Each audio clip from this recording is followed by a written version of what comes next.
ശശി തരൂർ വിദേശ പര്യടനത്തിന് പോയപ്പോഴുള്ള ശശി തരൂരല്ല ഇപ്പോൾ തിരിച്ചു വരുന്നത്. അദ്ദേഹത്തിന് വലിയ സ്വീകരണമാണ് ലഭിക്കുന്നത്. അദ്ദേഹത്തിൻ്റെ ഓരോ വാക്കുകളിലും ദേശീയത ഉണർത്തുന്ന പ്രസ്താവനകളുണ്ട്. അദ്ദേഹത്തിൻ്റെ ഭാവി ഇനി എന്തായിരിക്കും? അദ്ദേഹം ഒരു റോൾ മോഡലായി മാറുകയാണല്ലോ. വളരെ ശരിയാണ്. ശോഭനമായ ഒരു ഭാവിയാണ് തരൂരിനെ കാത്തിരിക്കുന്നതെന്ന് തോന്നുന്നു. കാരണം നമ്മൾ ഇന്നലെ ഈ തിരിച്ചു വന്ന തരൂർ, അങ്ങോട്ട് പോകുമ്പോഴുള്ള തരൂരും തിരിച്ചു വരുന്ന തരൂരും തമ്മിലൊരു വ്യത്യാസമുണ്ട്. അങ്ങോട്ട് പോകുമ്പോൾ വളരെയധികം ആത്മവിശ്വാസം, ധൈര്യം ഒക്കെയുള്ള തിരുവനന്തപുരത്തിൻ്റെ MP കേന്ദ്ര സർക്കാർ ഒരു വലിയ ജോലി ഏൽപ്പിച്ചിരിക്കുന്നു. വളരെ ഉത്തരവാദിത്വമുള്ള ഒരു ജോലി എന്നെ ഏൽപ്പിച്ചിരിക്കുകയാണ്. അങ്ങനെയുള്ള അടുത്ത ആത്മവിശ്വാസം തുളുമ്പി നിൽക്കുന്ന ഒരു തരൂരിനെയാണ് അങ്ങോട്ട് പോകുമ്പോൾ നമ്മൾ കണ്ടത്. തിരിച്ചു വന്ന തരൂര് വിജയശ്രീലാളിതനായി സ്വന്തം കടമ നിർവഹിച്ച് ഏൽപ്പിച്ച ഉത്തരവാദിത്വം ഭംഗിയായിട്ട് നിർവഹിച്ച ആ ഒരു ഒരു ഒരു സംതൃപ്തി അദ്ദേഹത്തിൻ്റെ മുഖത്ത് കാണാമായിരുന്നു.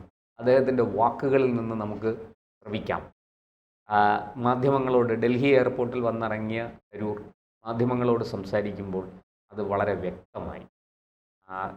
താൻ എന്താണോ ഉദ്ദേശിച്ച്, തൻ്റെ രാജ്യം എന്താണോ ഏൽപ്പിച്ചത് അത് താൻ ഭംഗിയായിട്ട് നിർവഹിച്ചു എന്ന പരിപൂർണമായ സംതൃപ്തിയോടെയാണ് തരൂർ മാധ്യമങ്ങളെ നേരിട്ടത്, മാധ്യമങ്ങളുടെ ചോദ്യങ്ങൾക്ക് മറുപടി പറഞ്ഞത്. ഈ ഡൽഹിയിൽ വന്ന് എയർപോർട്ടിൽ ഇറങ്ങി അവിടെ മാധ്യമങ്ങളോട് സംസാരിക്കുമ്പോൾ പോലും താൻ സന്ദർശിച്ച വിദേശ രാജ്യങ്ങളിൽ എന്തൊക്കെയാണോ താൻ പറഞ്ഞത്, രാജ്യത്തിന് വേണ്ടിയും ഭീകരവാദത്തിനെതിരെയും ഇന്ത്യയിലെ ജനങ്ങളുടെ സുരക്ഷിതത്വത്തിനു വേണ്ടിയും ഒക്കെ താൻ എന്തൊക്കെയാണോ മുന്നോട്ട് വച്ചത്, അത് ലോകത്തുനിന്ന് തന്നെ ഭീകരവാദത്തെ തുടച്ചു നീക്കണം എന്ന അർത്ഥത്തിൽ താൻ എന്തൊക്കെയാണോ പറഞ്ഞത് അത് അദ്ദേഹം ആവർത്തിക്കുന്ന കാഴ്ചയാണ് നമ്മൾ കണ്ടത്. അത് ആവർത്തിക്കുക മാത്രമല്ല, ഉരുക്കുമുഷ്ടി കൊണ്ട് ഇതിനെ നേരിടണം എന്നുകൂടി അദ്ദേഹം ഇന്നലെ അവിടെ ആവർത്തിച്ചു. ഇവിടെ വിദേശത്ത് പോയി അദ്ദേഹം പറഞ്ഞ ഒരു വരി ഇവിടെയും ഡൽഹി എയർപോർട്ടിലും അദ്ദേഹം പറഞ്ഞു. അതായത് സ്വന്തം വീട്ടിൽ പാമ്പിനെ വളർത്തിയാൽ അത് അയൽക്കാരെ മാത്രമല്ല കടിക്കുക എന്ന് പാകിസ്ഥാൻ ഓർക്കണം എന്ന് അദ്ദേഹം വിദേശത്ത് അമേരിക്കയോടും മറ്റു പല രാഷ്ട്രങ്ങളോടും അദ്ദേഹം സന്ദർശിച്ച രാഷ്ട്രങ്ങളിലൊക്കെ അദ്ദേഹം ഇത് പറഞ്ഞു. അത് ഇന്നലെ ഡൽഹി എയർപോർട്ടിൽ വെച്ചും ആവർത്തിച്ചു. അതായത് പാകിസ്ഥാൻ സമ്പൂർണമായും ഭീകരതയ്ക്ക് വഴങ്ങി നിൽക്കുന്ന ഒരു രാഷ്ട്രമാണ്, ഒരു ഭീകരത മുഖമുദ്രയാക്കിയ രാഷ്ട്രമാണ്. ഈ എന്താ പറയുക, ഈ ഒരു മതബോധത്തിൻ്റെ, ഈ മത തീവ്രവാദത്തിൻ്റെ ഒക്കെ പിടിയിൽപ്പെട്ടിരിക്കുകയാണ് പാകിസ്ഥാൻ. ഇതിൽ നിന്ന് പാകിസ്ഥാന് മോചനമുണ്ടായിട്ടില്ല, മോചനമുണ്ടാകുമെന്ന് തോന്നുന്നില്ല. അതാണ് ആ ഒരു ഉപമയിലൂടെ, പാമ്പിനെ വളർത്തുന്ന കാര്യത്തിലൂടെ അദ്ദേഹം പറഞ്ഞത്. പക്ഷെ അദ്ദേഹം അതിൻ്റെ കൂട്ടത്തിൽ മറ്റു ചില കാര്യങ്ങൾ പറഞ്ഞു. അമേരിക്കയിൽ ഇന്ത്യക്കെതിരായിട്ട് പാകിസ്ഥാൻ ചില നീക്കങ്ങളൊക്കെ നടത്തി, അതെല്ലാം പൂർണ്ണ പരാജയമാണ്. അതൊന്നും ഒരു അർത്ഥത്തിലും അത് വിജയിക്കാൻ പോകുന്നില്ല.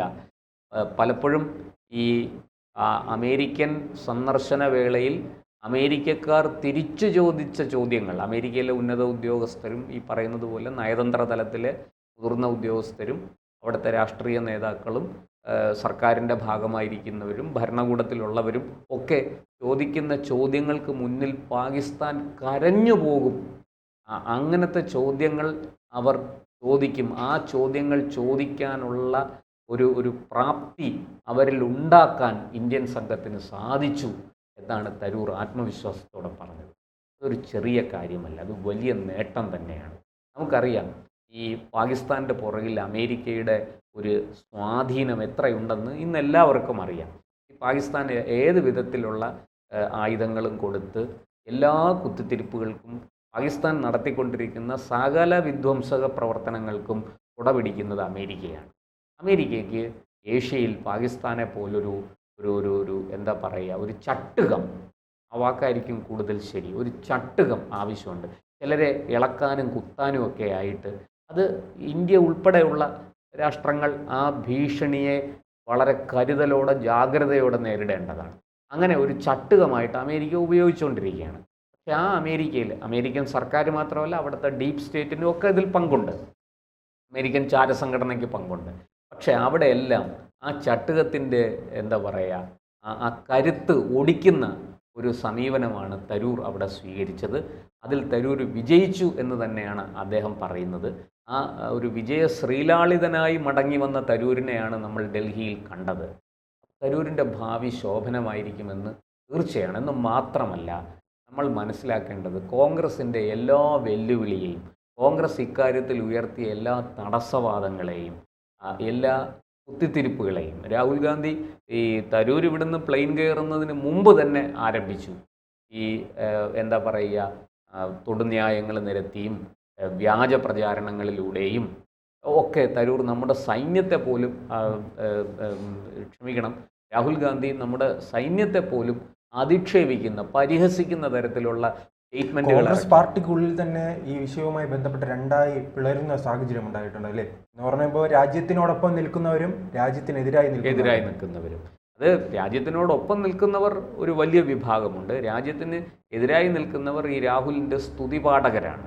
അവരാരൊക്കെയാണെന്ന് വ്യക്തമാണ്. പവൻ ഖേരയെയും ഒക്കെ പോലെയുള്ള, അതെ, ഖാർഗെയും പോലെയുള്ള, വേണുഗോപാലിനെ പോലുള്ള. വേണുഗോപാൽ പിന്നെ ഈ കാര്യത്തിൽ അധികമൊന്നും പറഞ്ഞില്ല. കാരണം അവർക്കാണ് ഈ കണക്കറിയേണ്ടത്, എത്ര വിമാനം ഇന്ത്യയുടെ ഭാഗത്ത് നിന്ന്. അതെ, സൈന്യത്തെ അധിക്ഷേപിക്കുന്നതിന് ഇങ്ങനെ മുൻപന്തിയിൽ നിൽക്കുന്ന ഈ നേതാക്കൾ വാസ്തവത്തിൽ രാഹുലിൻ്റെ സ്തുതിപാഠകരാണ്. ആ രാഹുലിന് സ്തുതി പാടാൻ എന്നെ കിട്ടില്ല. ഞാൻ എൻ്റെ രാജ്യത്തിന് വേണ്ടി സ്തുതി പാടും, എൻ്റെ രാഷ്ട്രത്തിന് വേണ്ടി മാത്രം ഞാൻ സ്തുതി പാടും എന്ന് പറയുന്ന തരൂർ ഒരു വലിയ മാതൃകയാണ് കോൺഗ്രസ്സിന്. കാരണം നമുക്കറിയാം കോൺഗ്രസ് ഉണ്ടായത് തന്നെ എങ്ങനെയാണ്, എന്തിനാണ്, കോൺഗ്രസിൻ്റെ ലക്ഷ്യം എന്തായിരുന്നു, ഇതൊക്കെ എല്ലാവർക്കും അറിയുന്ന കാര്യങ്ങളാണ്. ആ കോൺഗ്രസ് ഇന്ന് എവിടെ പോയി? ആ കോൺഗ്രസിൻ്റെ ഒരു പ്രേതം ആണ് ഇന്നുള്ളതെന്ന് പറയേണ്ടി വരും. ജീവൻ പോയ, ആത്മാവ് നഷ്ടപ്പെട്ട കോൺഗ്രസ്. അതാണ് ഇന്നത്തെ രാഹുൽ ഗാന്ധിയുടെ കയ്യിലിരിക്കുന്ന കോൺഗ്രസ്. ആ കോൺഗ്രസ്സിൽ ഞാനില്ല എന്ന് തരൂർ ഉറക്കെ പ്രഖ്യാപിച്ചിരിക്കുകയാണ് ഇതിലൂടെ. തരൂർ വളരെ കൃത്യമായിട്ട് കോൺഗ്രസിന്റെ പാരമ്പര്യം എന്താണ്. ഇപ്പം മൗനം പാലിക്കുന്നുണ്ട് കോൺഗ്രസ്. പക്ഷേ ഇദ്ദേഹം അവിടെ പോയി വിദേശ രാജ്യങ്ങൾ സന്ദർശിക്കുമ്പോൾ ശശി തരൂരിനെതിരെ നിരന്തരം പരാമർശങ്ങൾ നടത്തുന്നത് കോൺഗ്രസിന്റെ വക്താക്കളാണ്. അത്തരം വക്താക്കളോട് ചോദ്യങ്ങൾ ചോദിക്കുമ്പോൾ ശശി തരൂരിന്റെ പേര് മിണ്ടണ്ട എന്ന് പലരും പറയുകയാണ്. ശശി തരൂരിനെ അവർ പരമാവധി അവഗണിക്കാൻ ശ്രമിച്ചു, മാറ്റി നിർത്തി, ഒഴിവാക്കി ഒക്കെ നോക്കി. പക്ഷേ ശശി തരൂരിൻ്റെ ഗ്രാഫ് ഉയർന്നുകൊണ്ടേയിരുന്നു. കാരണം ദേശീയ ബോധമുള്ള ജനം അത്തരത്തിലുള്ള, അത് ശശി തരൂരായത് ശശി തരൂരിൻ്റെ ഭാഗ്യം. ശശി തരൂരിന് പകരം മറ്റാരെങ്കിലുമാണ് പോയിരുന്നതെങ്കിൽ അവർ ഈ തരത്തിലുള്ളൊരു പെർഫോമൻസ്, ഒരു പ്രകടനം അവിടെ കാഴ്ചവെച്ചിരുന്നെങ്കിൽ അവർക്കും അതിൻ്റെ മേന്മ കിട്ടും. കാരണം ഇവിടെ രാഷ്ട്രീയമല്ല, ജനം രാഷ്ട്രീയത്തിന്. ശശി തരൂരിന്റെ ഏറ്റവും വലിയ വിജയം കൊളംബിയയുമായി ബന്ധപ്പെട്ട സംഭവം. അതെ, ഞാൻ അതിലേക്ക് വരികയായിരുന്നു. ഈ പറഞ്ഞതുപോലെ ശശി തരൂരല്ല മറ്റാര് പോയാലും ജനം അവരെ നെഞ്ചേറ്റും. ഈ തരത്തിലാണ് പ്രകടനമെങ്കിൽ, ഇപ്പോൾ രാഹുൽ ഗാന്ധിയാണ് പോയിട്ട് ഈ തരത്തിൽ അവിടെ ഒരു വിദേശ രാജ്യങ്ങളിൽ ഒരു പ്രകടനം നടത്തി പാകിസ്ഥാന്റെ മോനെ ഒടിച്ച് കൈ കൊടുത്തിരുന്നെങ്കിൽ രാഹുൽ ഗാന്ധിയെ തലയിലേറ്റി നടന്നേനെ ഈ രാജ്യത്തെ ജനങ്ങൾ, അല്ലേ? ഇത് ഈ രാജ്യത്തിൻ്റെ പ്രത്യേകതയാണ്. രാഷ്ട്രീയമല്ല, രാഷ്ട്രമാണ് വലുത് എന്ന് പറയുന്നൊരു ജനത ഇവിടെ ഉണ്ട് എന്നുള്ള കാര്യം കോൺഗ്രസിൻ്റെ നേതാക്കൾ, ഈ രാഹുലിന് സ്തുതി പാടുന്നവർ മറന്നുപോയി. അതുപോലെ തന്നെ തരൂരിൻ്റെ മറ്റൊരു പ്രധാന വിജയമാണ് കൊളംബിയ പാകിസ്ഥാൻ അനുകൂലമായൊരു പ്രസ്താവന ഇറക്കി. ആ പ്രസ്താവന അവർ പിൻവലിച്ചു. അവരുടെ വിദേശകാര്യ ഉപമന്ത്രി തന്നെ അത് പരസ്യമായിട്ട് പറഞ്ഞു, ഞങ്ങൾ ആ പ്രസ്താവന പിൻവലിക്കാൻ പോവാണ്, ഞങ്ങൾക്ക് യാഥാർത്ഥ്യം എന്താണെന്ന് അറിയില്ലായിരുന്നു. ഇവിടെ ഇന്ത്യൻ പ്രതിനിധി സംഘം വരികയും തരൂരിൻ്റെ നേതൃത്വത്തിലുള്ള ആ സംഘം ഞങ്ങളോട് കാര്യങ്ങൾ വിശദീകരിച്ചു തരികയും ചെയ്തു. ഞങ്ങൾക്ക് സത്യം മനസ്സിലായി, വസ്തുത തിരിച്ചറിഞ്ഞു, യാഥാർത്ഥ്യം എന്താണെന്ന് ബോധ്യപ്പെട്ടു. അതുകൊണ്ട് തന്നെ ഞങ്ങൾ ആ ആദ്യം ഇറക്കിയ പ്രസ്താവന ഞങ്ങൾ പിൻവലിക്കുകയാണ്. അത് ഞങ്ങൾ പിൻവലിക്കും, ഔദ്യോഗികമായിട്ട് തന്നെ പിൻവലിക്കും എന്ന് അവർ പറഞ്ഞു. അതുപോലെ തന്നെ ഈ UN ജനറൽ അസംബ്ലിയിൽ അടക്കം ബിലാവൽ ഭൂട്ടോ, പാകിസ്ഥാൻ വിദേശകാര്യമന്ത്രിയായിരുന്ന ബിലാവൽ ഭൂട്ടോയുടെ നേതൃത്വത്തിലുള്ള സംഘം അവിടെ ചെന്ന് വലിയ അവകാശവാദങ്ങൾ ഉന്നയിച്ചു, വലിയ ആരോപണങ്ങൾ ഉന്നയിച്ചു ഇന്ത്യക്കെതിരെ. പക്ഷേ എന്തു പറ്റി? ഒന്നിനു പോലും ഒരു പ്രാധാന്യവും കിട്ടിയില്ല. എന്ന് മാത്രമല്ല, ഒരു വലിയ ജനക്കൂട്ടത്തിൻ്റെ മുന്നിലാണ് അതൊക്കെ പറഞ്ഞിരുന്നതെങ്കിൽ ചീമുട്ടയേറ് കിട്ടിയനെ ഈ പാക് നേതാക്കൾക്ക് എന്നുള്ളതാണ് സത്യം. കാരണം അത്രയേറെ അവിടെ അവർക്ക് തിരിച്ചടിയാണ് ലഭിച്ചത്. അവരുടെ ഒരു അവകാശവാദങ്ങളും നിലനിൽക്കുന്നതല്ല എന്ന് തുടർന്ന് നടന്ന പത്രസമ്മേളനത്തിൽ അവിടുത്തെ മുതിർന്ന പത്രപ്രവർത്തകർ തന്നെ തങ്ങളുടെ ചോദ്യങ്ങൾ കൊണ്ടത് തെളിയിച്ചു. ആ ചോദ്യങ്ങൾക്കൊന്നിനും കൃത്യമായ ഉത്തരം പറയാതെ ബിലാവൽ ഭൂട്ടോ അടക്കമുള്ളവർ ഒഴിഞ്ഞു മാറുന്ന, രക്ഷപ്പെട്ടോടുന്ന കാഴ്ചയാണ് നമുക്കവിടെ കാണാൻ കഴിഞ്ഞത്. എന്തായാലും തരൂരിൻ്റെയും കൂട്ടരുടെയും ഒരു വലിയ വിജയം, അത് രാജ്യം നെഞ്ചേറ്റി കഴിഞ്ഞു. തരൂരിന് അതിൻ്റേതായ ഒരു ഗുണം തരൂരിൻ്റെ ഭാവി, രാഷ്ട്രീയ ഭാവിക്ക് തീർച്ചയായിട്ടും അത് വലിയ ഗുണം ചെയ്യും എന്ന് തന്നെയാണ് എനിക്ക് തോന്നുന്നത്. അദ്ദേഹം തൻ്റെ കഴിവ് തെളിയിച്ചിരിക്കുകയാണ്. അദ്ദേഹത്തിനൊരു അവസരം, എനിക്ക് തോന്നുന്നു 2009 മുതൽ 2014 വരെ അദ്ദേഹം കോൺഗ്രസ് ഭരണകാലത്ത് UPA-യുടെ കൂടെ ഉണ്ടായിരുന്നു. അല്പകാലം വിദേശകാര്യ സഹമന്ത്രിയായിരുന്നു. അതിനൊക്കെ ഉപരി അദ്ദേഹത്തിൻ്റെ കഴിവ് തെളിയിക്കാൻ ഒരു അവസരം അദ്ദേഹത്തിന് കിട്ടിയിരുന്നില്ല. പിന്നീട് അദ്ദേഹം പ്രതിപക്ഷത്തായിരുന്നു. ഇപ്പോഴാണ് നരേന്ദ്രമോദി അദ്ദേഹത്തിന് ആ അവസരം കൊടുക്കുകയും തൻ്റെ കരുത്ത് എന്താണെന്ന് ശശി തരൂർ ലോകത്തിന് മുന്നിലും ഇന്ത്യൻ ജനതയ്ക്ക് മുന്നിലും അദ്ദേഹം തെളിയിച്ചിരിക്കുന്നു. അതൊരു വലിയ കാര്യമാണ്, ചെറിയ കാര്യമല്ല. തീർച്ചയായിട്ടും തരൂരിന് ശോഭനമായൊരു ഭാവി ഉണ്ടാകും എന്ന് ഉറപ്പാണ്.